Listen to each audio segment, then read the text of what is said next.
Interrogative সেন্টেন্সের narration.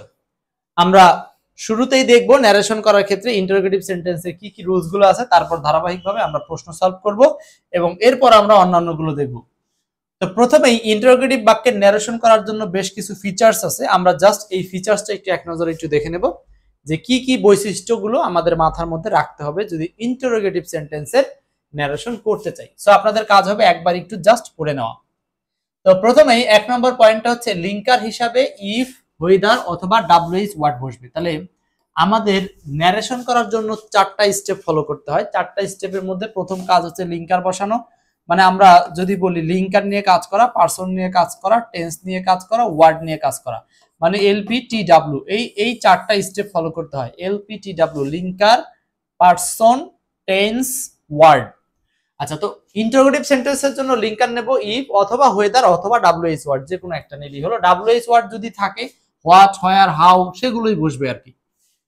2 নম্বর বৈশিষ্ট্য হলো ডিরেক্ট স্পিচের ইন্টারোগেটিভ সেন্টেন্সটি ইনডিরেক্টে অ্যাসার্টিভ সেন্টেন্সে পরিবর্তন হবে। খুবই মারাত্মক গুরুত্বপূর্ণ একটা কথা, মানে একদম খুব গুরুত্বপূর্ণ একটা পয়েন্ট হচ্ছে এটা, যে আমরা নরমালি অ্যাক্টিভ বা নরমালি ডিরেক্ট ন্যারেশনে যদি আমরা ইন্টারোগেটিভ সেন্টেন্স পাই, সেটা ইনডিরেক্ট স্পিচে বা ইনডিরেক্ট ন্যারেশনে গিয়ে সেটা আর ইন্টারোগেটিভ সেন্টেন্স থাকবে না, অর্থাৎ সেটা হয়ে যাবে অ্যাসার্টিভ সেন্টেন্স।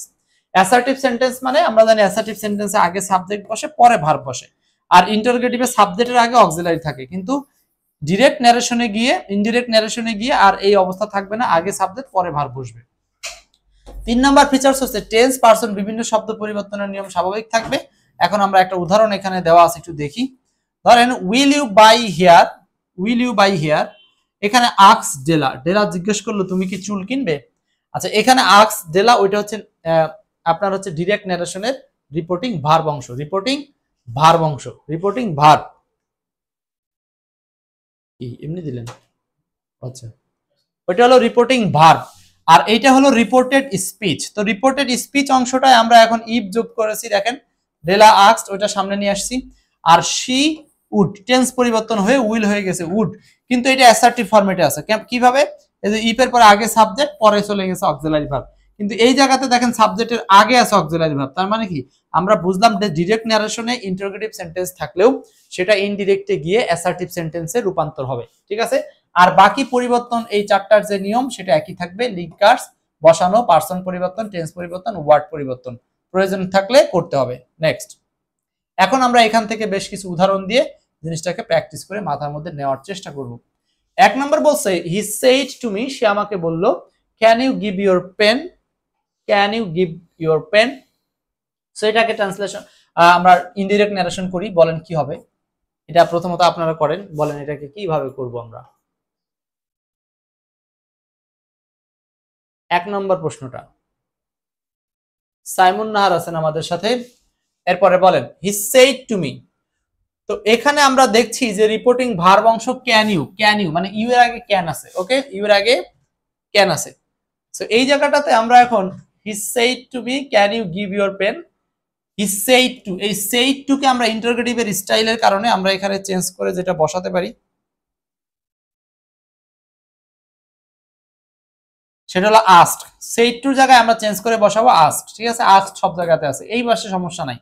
সমস্যা হচ্ছে আমরা এই যে ইনভার্টেড কমা আছে না, ইনভার্টেড কমা তুলে গিয়ে ইফ অথবা ওয়েদার অথবা ডাব্লিউএইচ বসাবো। সো এখানে ইফ আছে, এখানে ইফ আছে, এখানে ইফ আছে, কিন্তু এই প্রথম সেন্টেন্সটাতে কিছুই নাই, অতএব এখানে লিঙ্কার নাই। তো এই নম্বরে লিঙ্কারের অনুপস্থিতি, তো অপশনটা আমরা আগেই বাদ দিতে পারি। এলপিটিডব্লিউটা সবসময় মাথা রাখতে হবে। হ্যাঁ, এরপর দেখেন পারসন পরিবর্তন করব। পারসন পরিবর্তন মানে এইখানে আছে ইউ, ইউ মানে সেকেন্ড পারসন। সেকেন্ড পারসন পরিবর্তন হয় এই বাক্যের অবজেক্ট অনুযায়ী। অবজেক্টটাকে, অবজেক্টটা হচ্ছে মি। তো মি হলো অবজেক্ট, তো অবজেক্ট অনুযায়ী যদি পরিবর্তন করতে চাই তাহলে আমাকে এখানে কি লিখতে হবে? অবজেক্ট অনুযায়ী পরিবর্তন মানে হলো আপনার এই মি অনুযায়ী এখানকার সাবজেক্টিভ রূপান্তর আই হবে। সো মাশাআল্লাহ আই সবগুলোতেই আছে, আই সবগুলোতে আছে। সো এখানে পারসন পরিবর্তন হয়েছে। এরপর টেন্স পরিবর্তন করতে হবে। টেন্স পরিবর্তন করতে হলে আমরা জানি ক্যান পরিবর্তন হয়ে যায় কুড। সো কুড আছে কোথায়? আই এর পরে, এই যে এইটা। সো অ্যান্সার এইটা, ব্যাস। মানে জাস্ট আপনার মাথায় এই 4টা সিকোয়েন্স মাথায় থাকলে আপনি ধারাবাহিকভাবে প্রশ্ন থেকে উত্তর খুঁজে বের করতে পারবেন খুব সহজে, এখানে কোনো সমস্যা হবে না। ওকে, তাহলে একের অ্যান্সারটা হচ্ছে সি নাম্বার। নেক্সট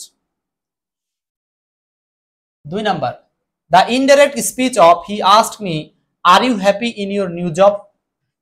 এটা বিসিএস প্রাইমারি সহ অন্যান্য অনেক পরীক্ষাতে আসছে এই প্রশ্নটা। তাহলে আমরা এখানে খুঁজবো he asked me are you happy. এখানেও প্রথমে কি কাজ করব, আমরা লিঙ্কার খুঁজবো। লিঙ্কার কি সবগুলো অপশনে আছে?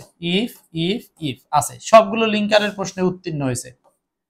আচ্ছা, তারপরে হচ্ছে আমরা ইনভার্টেড কমাতে লিঙ্কার দিলাম। এখন are you happy in your job, এখানে এখন পারসন পরিবর্তন, এলপি পারসন, ইউ ইউ পরিবর্তন হবে অবজেক্ট অনুযায়ী, অবজেক্টকে মি, তো মি হলো অবজেক্ট, মি এর সাথে মিল রেখে আমরা রাখবো আই। আই তো সব জায়গায় আছে কিনা, এটা আছে, এটা আছে, কিন্তু এটা নেই।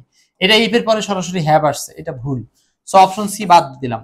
এই দুটোর মধ্যে উত্তর। এখন আসেন টেন্স পরিবর্তন, মানে এলপিটিডব্লিউ টেন্স। এবার টেন্স দেখেন এই দুটোর মধ্যে টেন্স পরিবর্তন হয়েছে কিনা। মূল বাক্যের টেন্সটা ছিল আর ইউ হ্যাপি, তো আর ইউ হ্যাপি বা ইউ আর হ্যাপি এটা হলো present indefinite tense, present indefinite.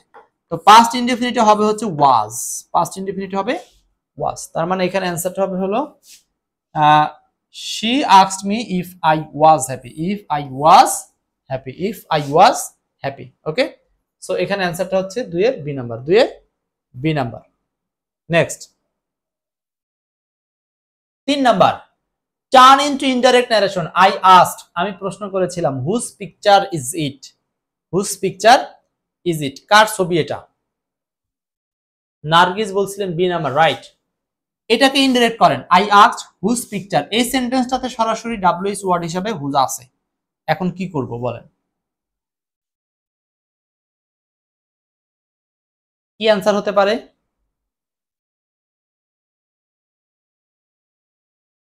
I asked whose picture is it, আমি প্রশ্ন করেছিলাম কার পিকচার এটা।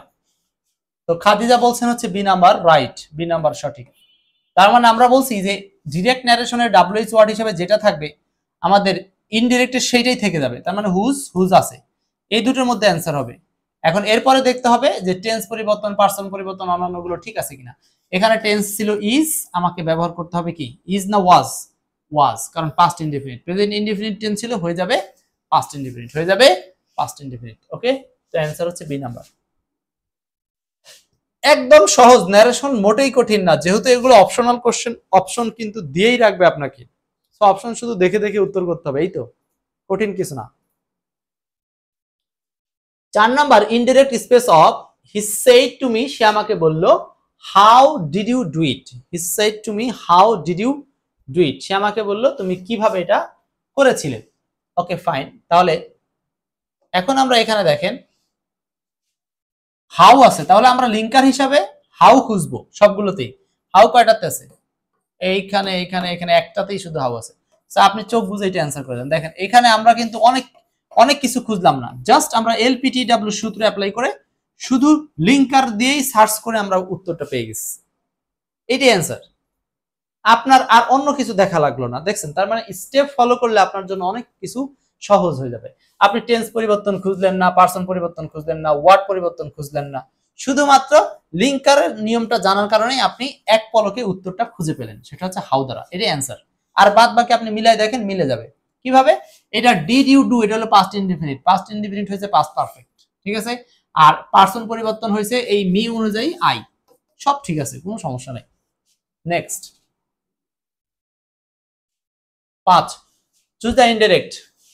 কালাম said to you, Kalam said to you what's your name, what is your name, what is your name, Kalam said to you, Kalam said to you what is your name। So question 5 এ তাহলে আমরা এখানে প্রথম কাজ কি আমাদের মনে আছে? তো সব সময় বারবার বলতেছি এলপিটিডব্লিউ মাথায় রাখেন। লিঙ্কার, লিঙ্কার এখানে কি ছিল? হোয়াট, তো আপনি হোয়াটই খুঁজেন। কয় জায়গাতে হোয়াট আছে? এখানে কোনো হোয়াট নাই, বাদ। এখানে হোয়াট আছে, হতে পারে, এখানে হোয়াট আছে, হতে পারে, কিন্তু এই জায়গাতে আবার হোয়াট আছে, বাট এই জায়গাতে হোয়াটের অবস্থানটা ভিন্নভাবে আছে, বাক্যের শুরুতে আছে, এটা হওয়ার সুযোগ নাই। তো অ্যান্সার ঘুরবে এই দুটোর মধ্যে। এখন আপনি লিঙ্কার অনুযায়ী দেখলেন যে আপনি দুটো অপশনকে কিন্তু অলরেডি মিনিমাইজ করে ফেলেছেন। তার মানে কি, আমরা পরীক্ষার হলে দ্রুত উত্তর করার ক্ষেত্রে এরকম মাইনাস ফর্মুলা ইউজ করব, যে কিছু জিনিসকে আগে থেকে বাদ দিতে পারবো। নেক্সট আসি, তো এখানে Kalam asked you what your name was your name. তো এইখানে এই দুটোর মধ্যে আমরা প্রথমেই বলেছিলাম যখনই লিঙ্কার বসাবো তখনই পাশের অংশটা হবে অ্যাসার্টিভ। অ্যাসার্টিভ মানে আগে সাবজেক্ট পরে ভার্ব, কিন্তু এখানে ঘটনাটা ঘুরে গেছে, এখানে পরে চলে গেছে সাবজেক্ট, আগে আসছে ভার্ব। সো এইটা আমাদের হওয়ার কথা না, কারণ আমরা বলছি যে ইনডিরেক্ট ন্যারেশনে গেলে এই সাবঅর্ডিনেট ক্লজটা কখনো ইন্টারগেটিভ ফরম্যাটে থাকে না, এই সাবঅর্ডিনেট ক্লজটা একটা অ্যাসার্টিভ ফরম্যাটে হয়ে যায়। যতই এখানে ডাব্লিউএস ওয়ার্ড থাক, যতই এখানে ইন্টারগেটিভ স্টাইল থাক, যতই ডিরেক্টে ইন্টারগেটিভ থাক, কিচ্ছু করার নাই, ইনডিরেক্টে গিয়ে সেটা অ্যাসার্টিভ ফরম্যাটে হয়ে যাবে। সো 5 এর অ্যানসারটা বি নাম্বার। বুঝতে পারছেন তো সবাই? আচ্ছা, এই ছিল হচ্ছে ইন্টারগেটিভ সেন্টেন্স নিয়ে, খুব একটা ঝামেলা নাই। ইন্টারগেটিভ সেন্টেন্সে এই যে কটা দেখালাম এগুলোর মাধ্যমে আপনারা পারবেন। আরো জানার প্রয়োজন হলে আপনারা এক্সপার্ট ইংলিশ ফলো করবেন।